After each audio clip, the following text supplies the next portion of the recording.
नमस्कार मेरे प्यारे दोस्तों और आप सभी का हमारे इस खास बुलेटिन में हार्दिक स्वागत है। आज का यह एपिसोड महज एक खबर नहीं है, बल्कि यह एक एहसास है, एक जुनून है और सबसे बढ़कर यह उन लाखों करोड़ों आंखों की नमी है जो सालों से इंसाफ की एक बूंद के लिए तरस रही थी। दोस्तों, आज हम चर्चा करेंगे ईपीएस 95 पेंशनर्स की, उन बुजुर्गों की जिन्होंने अपना सारा जीवन इस देश की अर्थव्यवस्था की नींव को मजबूत करने में बिता दिया और आज उसी नींव पर खड़ी इमारत से वे अपने हक की भीख मांगने को मजबूर थे। कहते हैं ना कि इतिहास के पन्नों में वही घटनाएं दर्ज होती हैं जो व्यवस्था के ताने बाने को हिलाकर रख देती हैं। और आज ठीक सुबह के 10 बजे एक ऐसी ही ऐतिहासिक घटना घटी। दिल्ली के सरकारी दफ्तरों में आमतौर पर जो रौनक होती है, वहां आज का माहौल कुछ और ही था। एक अति महत्वपूर्ण बैठक बुलाई गई थी जिसमें सूरत के बदलाव की बयार साफ देखी जा सकती थी। इस बैठक में सिर्फ फाइलों के ढेर नहीं थे, बल्कि वर्षों से उपेक्षित करोड़ों बुजुर्गों का दर्द मेज पर धड़क रहा था। इस बैठक की सबसे बड़ी ताकत थी उस आवाज की मौजूदगी जिसने कभी हार नहीं मानी। जैसे ही कमांडर अशोक रावत जी उस कॉन्फ्रेंस हॉल में दाखिल हुए, वातावरण एकदम बदल गया। यह कोई साधारण प्रशासनिक बैठक नहीं रह गई थी, बल्कि यह एक ऐतिहासिक न्यायालय बन गई थी जहां फैसला सुनाने की ताकत जनता के पास थी। उस मेज पर वित्त मंत्रालय के शीर्ष अधिकारी बैठे थे जिनके पास हर बार एक ही जवाब होता था, प्रक्रिया चल रही है, फंड की कमी है, बजटीय प्रावधानों का इंतजार है। लेकिन आज उनके पास दलीलें नहीं थीं, क्योंकि सामने बैठा शख्स सिर्फ एक प्रतिनिधि नहीं बल्कि एक पूरी पीढ़ी का प्रतिनिधित्व कर रहा था। दोस्तों, वो नजारा कुछ यूं था कि वरिष्ठ अधिकारी अपनी औपचारिक भाषा में बात कर ही रहे थे कि तभी कमांडर साहब ने बीच में टोक दिया। उन्होंने कहा, साहब, यह फाइलें सिर्फ कागज नहीं हैं, इनमें करोड़ों बुजुर्गों की जिंदगी की दास्तान दबी है। इन फाइलों पर जो धूल जमी है वो उन बुजुर्गों की उम्र है जो हर दिन गुजर रही है। अब और इंतजार नहीं। उनके शब्दों में ऐसा ओज था, ऐसा सच था कि पूरा हॉल शांत हो गया। और फिर जो हुआ उसने पूरे देश की दिशा बदल दी। वो काली फाइलें जिन पर सालों से धूल जमी थी, आज खोलकर मेज पर रख दी गईं। और जब सच मेज पर होता है तो सत्ता को झुकना ही पड़ता है।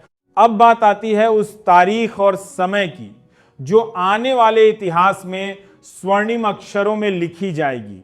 अब वो 3 या 4 मार्च का इंतजार नहीं, बल्कि अब लक्ष्य है 1 मार्च दोपहर ठीक 12 बजे। हाँ दोस्तों, आपने बिल्कुल सही सुना। उस ऐतिहासिक बैठक में यह वादा किया गया कि 1 मार्च को दोपहर 12 बजे से पहले देश के कोने कोने में बैठे हर पात्र ईपीएस 95 पेंशनर के बैंक खाते में 7,500 रुपए प्लस महंगाई भत्ते की राशि डाल दी जाएगी। यह सिर्फ एक राशि नहीं है, यह उन बुजुर्गों के सम्मान की वापसी है, उनकी आत्मसम्मान की जीत है।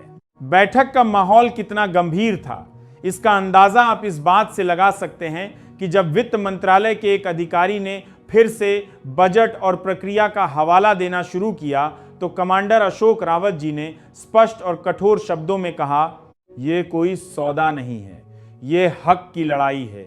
करोड़ों बुजुर्गों के सब्र का इम्तिहान अब और नहीं लिया जा सकता। उन्होंने देश बनाया, उद्योग खड़े किए, टैक्स दिया और आज उनका यह हाल है कि दवा के लिए, राशन के लिए उन्हें किसी के सामने हाथ फैलाना पड़ता है। यह शर्मनाक है।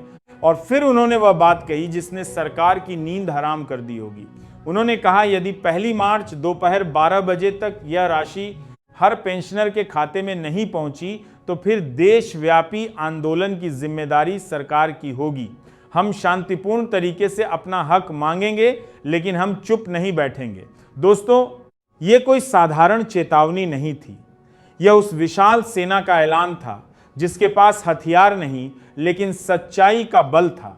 यह उस पीढ़ी की आवाज थी जिसने आजाद भारत की नींव रखी, जिसने हरित क्रांति, श्वेत क्रांति और औद्योगिक क्रांति में अपना पसीना बहाया। उन्हीं लोगों के बूते आज देश आत्मनिर्भर बन रहा है, लेकिन वे खुद बुढ़ापे में अपने हक के लिए दर दर भटकने को मजबूर थे। अब सवाल उठता है कि आखिर इतने सालों तक यह मांग क्यों अटकी रही? सरकार का कहना था कि फंड ही नहीं है। लेकिन दोस्तों, जब बात बड़े बड़े कॉरपोरेट घरानों के कर्ज माफ करने की आती है तो फंड की कमी कभी नहीं दिखती। जब बात विदेशी यात्राओं की होती है तो खजाना हमेशा भरा रहता है। लेकिन जब बात उन बुजुर्गों की आती है जिन्होंने अपनी पूरी जिंदगी लगा दी तो अचानक प्रक्रिया लंबित हो जाती है। यही वह दोहरा मापदंड है जिसे आज उस बैठक में चुनौती दी गई। कमांडर अशोक रावत जी ने सीधा सवाल दागा, अगर उद्योगपतियों के लिए खजाना खुल सकता है तो पेंशनर्स के लिए ताला क्यों? यह सवाल उन अधिकारियों के मुंह बंद करने के लिए काफी था। मांदर के सवाल इस समांदर उनकी मुट्ठी में वे काली फाइलें अब एक प्रतीक बन चुकी हैं। यह प्रतीक है उस विकृत व्यवस्था का जहां एक गरीब की फाइल पर धूल जमती है और एक अमीर की फाइल पर फैसले जल्दी होते हैं। लेकिन आज उन फाइलों की धूल झाड़ी गई। आज उन फाइलों में दबा सच सामने आया। यह सच था कि 7,500 रुपए प्लस महंगाई भत्ता कोई बहुत बड़ी मांग नहीं है। यह तो बस न्यूनतम सम्मान है जिसके बिना कोई भी इंसान जीवन की आखिरी पारी नहीं खेल सकता। दोस्तों, आप सोचिए, आज के समय में जब 1 किलो दाल 100 रुपए के पार है, सब्जियां आसमान छू रही हैं, बिजली का बिल हर महीने बढ़ रहा है और दवाइयों की कीमतों ने कमर तोड़ दी है, ऐसे में बुजुर्ग कैसे गुजर बसर करें? वो पेंशन जो उन्हें मिलती थी वो इन बढ़ती कीमतों के सामने बेबस हो चुकी थी। उन्हें हर दिन यह चुनना पड़ता था कि आज दवा लें या राशन। यह कोई जीवन नहीं है, यह महज एक अस्तित्व की लड़ाई है और इसी लड़ाई ने आज उन्हें एकजुट किया। अब बात करते हैं उस त्योहार की जो बस आने ही वाला है। होली रंगों का त्योहार, खुशियों का त्योहार। लेकिन इन बुजुर्गों के घरों में होली क्या, हर दिन उदासी का माहौल रहता था। जब बच्चे पूछते कि दादा इस होली में क्या बनेगा तो उनके पास कोई जवाब नहीं होता था। जब पत्नी कहती कि इस बार अच्छी मिठाई ले आओ तो वे मुंह मोड़ लेते थे, क्योंकि जेब में वो रुपए ही नहीं थे कि किसी को खुशी दे सकें। यही सबसे बड़ा दर्द है।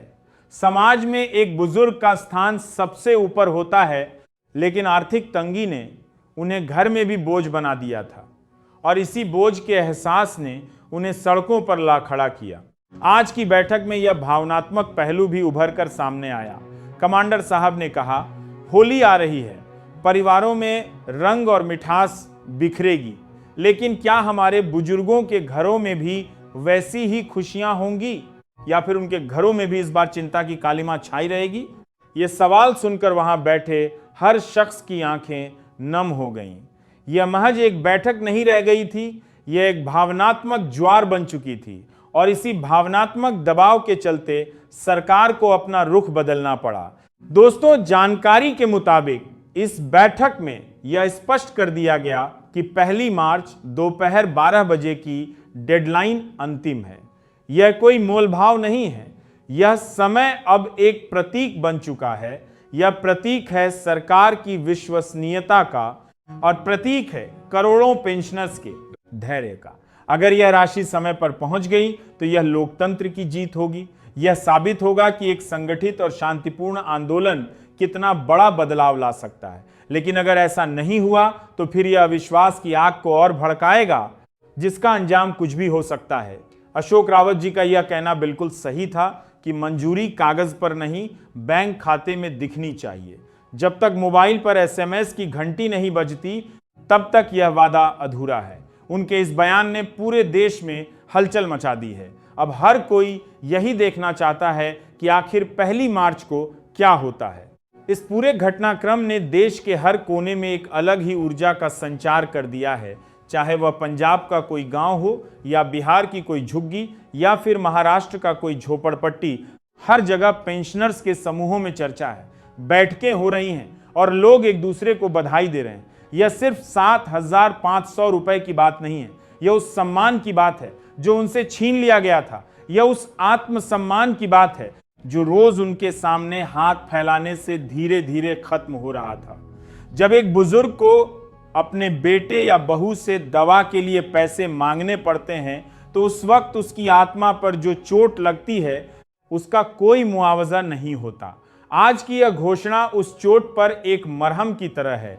लेकिन दोस्तों, इस खुशी के बीच एक संशय का बादल भी मंडरा रहा है। क्या सच में इस बार वादा पूरा होगा? क्योंकि अतीत में भी ऐसे कई वादे किए गए जो धूल में मिल गए। इसलिए पेंशनर सतर्क हैं। वे जश्न नहीं मना रहे, वे बस इंतजार कर रहे हैं। इंतजार उस एसएमएस का जो उनके जीवन में खुशियां लेकर आएगा। सरकार के लिए यह क्षण बेहद अहम है। प्रधानमंत्री नरेंद्र मोदी के नेतृत्व वाली सरकार ने हमेशा गरीबों और बुजुर्गों के कल्याण की बात की है। उनकी योजनाओं की तारीफ दुनिया भर में एंटी होती है। अब असली परीक्षा यह है कि क्या वे इन पेंशनर्स के साथ भी न्याय कर पाते हैं या नहीं। सूत्रों के अनुसार वित्त मंत्रालय ने पूरी प्रक्रिया को तेज कर दिया है। सभी बैंकों को निर्देश जारी कर दिए गए हैं कि वे इस काम को सर्वोच्च प्राथमिकता दें। तकनीकी टीमें दिन रात काम कर रही हैं ताकि कोई खामी न रह जाए। लेकिन पेंशनर्स का कहना है कि हम शब्दों पर भरोसा नहीं करेंगे, हमें सबूत चाहिए और वह सबूत हमारे बैंक खाते में दिखना चाहिए। 1 मार्च दोपहर 12 बजे के बाद पूरे देश की निगाहें बैंक खातों पर टिकी होंगी। यह एक ऐसा ऐतिहासिक पल होगा जब करोड़ों लोग एक साथ अपना मोबाइल चेक करेंगे। दोस्तों, यह आंदोलन अब सिर्फ एक मांग नहीं रह गया है, यह एक मिशन बन चुका है। वर्षों से जो आक्रोश भीतर सुलग रहा था वह अब एक ज्वालामुखी का रूप ले चुका है। अलग अलग राज्यों में बैठकें, धरने, प्रदर्शन, ज्ञापन, सब कुछ एक सूत्र में पिरोया जा चुका है। लोग जागरूक हो चुके हैं। वे जानते हैं कि लोकतंत्र में शांतिपूर्ण आंदोलन उनका अधिकार है, लेकिन वे यह भी जानते हैं कि अगर सरकार ने उनकी बात नहीं सुनी तो फिर असंतोष और गहराएगा। अशोक रावत जी ने बहुत साफ कहा, हम शांति चाहते हैं, टकराव नहीं, लेकिन न्याय के बिना शांति संभव नहीं। यह एक बहुत ही शक्तिशाली संदेश है। यह बता रहा है कि अब यह आंदोलन किसी भी कीमत पर रुकने वाला नहीं है जब तक उनका हक नहीं मिल जाता। अब थोड़ा विस्तार से समझते हैं कि यह 7,500 रुपए प्लस महंगाई भत्ता इन बुजुर्गों के लिए कितना मायने रखता है। देश में बुजुर्गों की आबादी तेजी से बढ़ रही है, स्वास्थ्य सेवाएं महंगी हो रही हैं, दवाइयों की कीमतों ने आम आदमी की जेब ढीली कर दी है। ऐसे में यह राशि कोई विलासिता नहीं बल्कि एक आवश्यकता है। गांवों में जहां आय के अन्य स्रोत नहीं है, यह पेंशन उनके लिए जीवन रेखा बन जाएगी। शहरों में जहां किराया और दवाइयां दो बड़ी समस्याएं हैं, वहां यह राशि उन्हें राहत देगी। यह उन्हें आत्मनिर्भर बनाएगी और उनके परिवार में उनकी इज्जत बढ़ाएगी। इसीलिए यह लड़ाई सिर्फ पैसे की नहीं बल्कि इज्जत की भी है। इस पूरे घटनाक्रम ने एक बात बिल्कुल साफ कर दी है कि संगठन की ताकत कितनी बड़ी होती है। जब बिखरी हुई आवाजें एक मंच पर आती हैं तो उन्हें अनसुना करना किसी